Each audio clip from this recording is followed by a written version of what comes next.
Don't be stuck with audit and assurance question because I bring to you this past paper series. I'm Megha Bansali, ACCA and the Indian Qualified Chartered Accountant.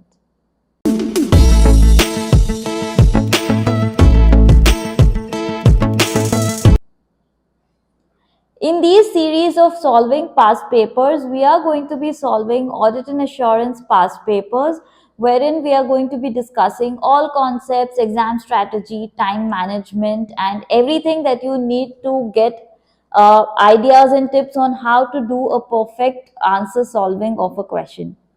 And guys, please do subscribe to my channel because a lot of these videos are lined up, and do share it with more of your ACCA friends, and please drop in a comment below on how you're finding these videos. Now, let's begin with solving our section A question, which is case study based question. The question that I'm solving is practice paper 1 from the CBE platform.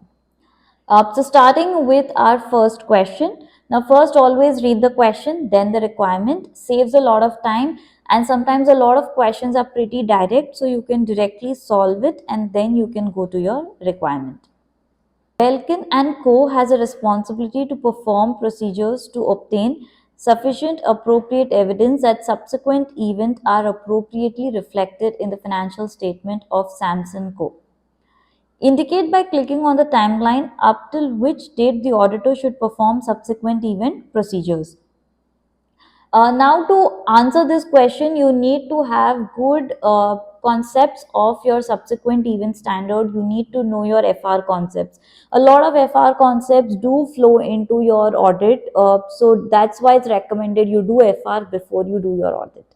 Now subsequent event standard basically says that any event that takes after the year end but before the financial statements have been issued to the users, you have to look at those events and look at the effect on your financial statement. However, all events up to the date of audit However, events up to the date of issue of audit report is what auditor will look at, because this is the day he signed the report. So he's signing the report that till today, whatever has happened, I have checked. After this, I'm not, having any responsibility to check. So from an auditor perspective, it is more of based on the date of audit report. From an accounting perspective, yes, you can look till the date the financial statements have been issued.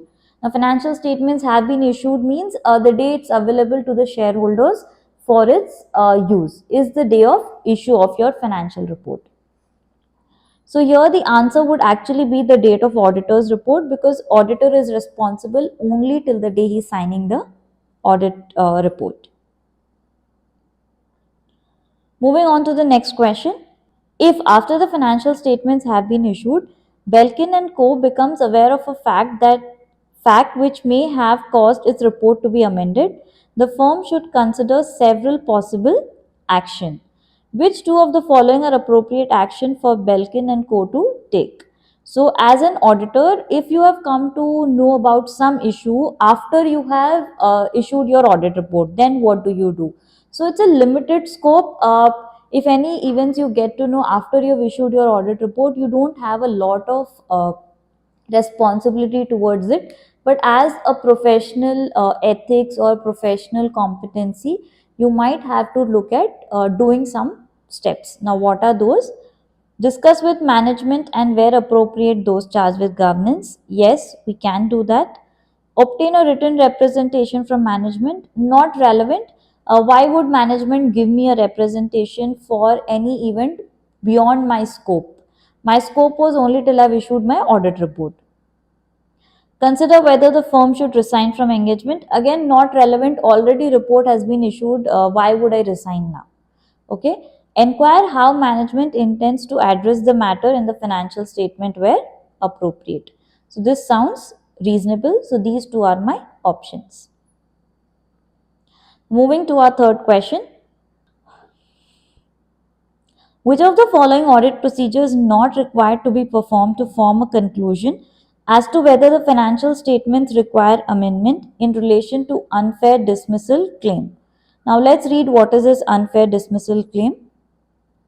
You are an audit manager at Belkin & Co. and are approaching the end of the audit of Samson Co., which is a large listed retailer. The draft financial statement currently show a profit before tax of 6.5% million and revenue of $66 million for the financial year ended 30th June 2016. Now, whenever these figures have been given, you could use it for your materiality calculation. You have been informed that the finance director left Samson Co. on 31st May 2016.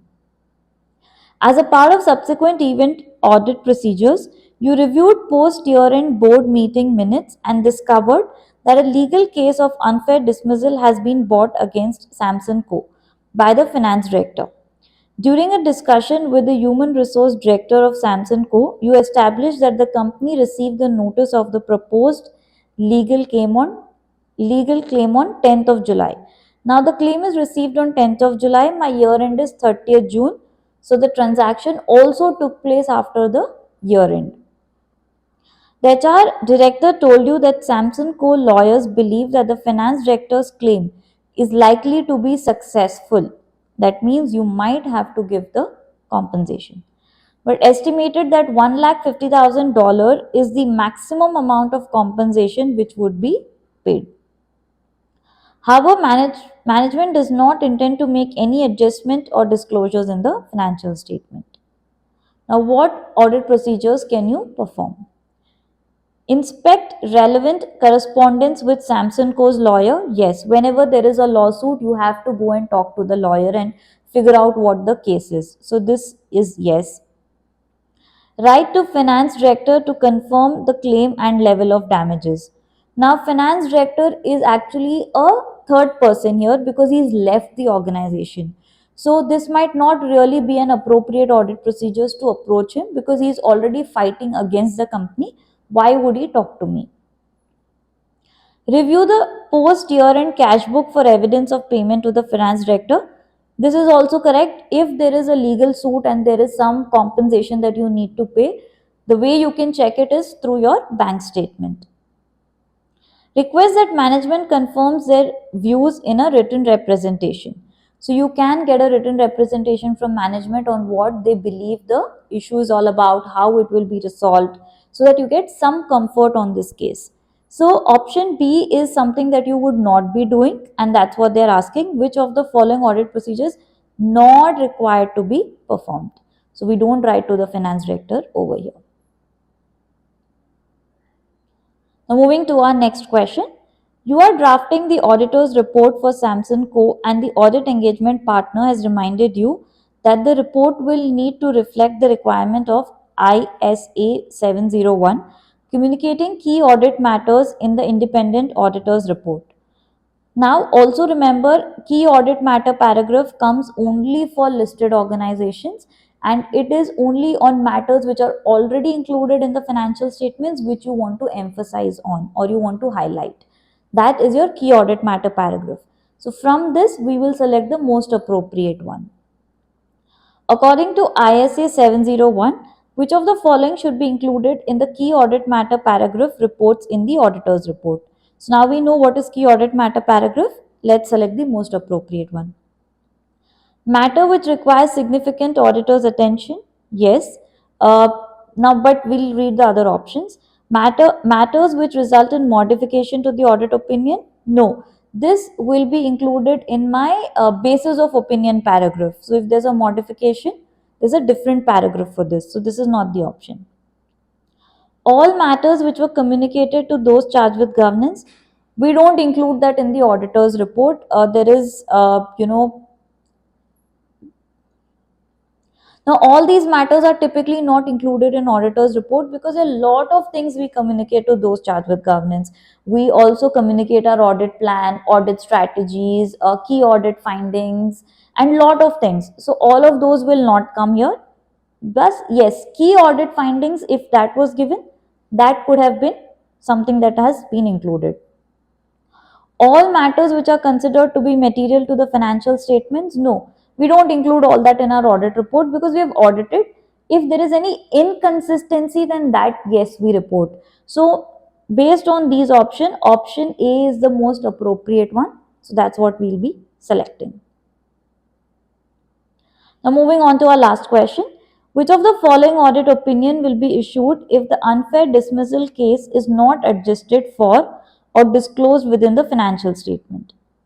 Now let's understand the kind of audit report. Okay, so audit report can be unmodified if everything is fine, but here they are saying there is a case which is not being disclosed. But now let's look at this. Okay, this case has taken place post my year end. So is it really affecting my financial statement? Is it affecting my numbers? So that's one question. Second, when do I issue unmodified opinion? When the case is material and pervasive. Now, how do I know if the case is material? That's why they have given us the profit and the revenue figure. So, if you do a quick calculation of your materiality, give me that calculator. Calculator.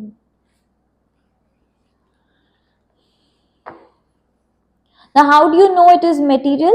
So, that is why they have given you the profit and revenue figure so that you can calculate if it is material or no. So, doing this quickly, if I do this based on my profit, now if I do this percentage calculation based on my profitability, so based on revenue, it will not be material because it comes to close to 0.2 percentage of my revenue. So it is not material from my revenue perspective. If I compare it to my profit, it is only 2 percentage of my profit.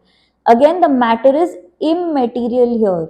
So if the matter is immaterial, there will no modification that is required. That's first point. Then second, you can say that you can justify this saying that it is post my year end. So because the matter is immaterial, post my year end, not disclosed, you don't even have to account for it. A unmodified opinion can be appropriate here. So unmodified audit opinion, which is your last option, is suitable. So you have to break down all your concepts into smaller thing. Audit opinion, always see if it's material and pervasive and then decide the kind of audit opinion. So this completes our solution of case study question. I hope you've understood how to break down your case study into simpler concepts and then apply that to your question. However, if you are requiring any kind of assistance, feeling stuck anywhere, you can always reach out to me. And guys, don't forget to subscribe to my channel as we are still going to be having more videos where we are going to be solving the rest of the paper, especially your section B, where I'm going to be discussing all exam techniques and tricks on how to write, what to write, how to decode your marking scheme. So all of that is in store for you. So guys, please don't forget to subscribe to my channel. Share it with more of your friends and do drop in a comment below on how you're finding these videos or if you require any kind of assistance. I'll be back with more such content. Till then, take care. See you all.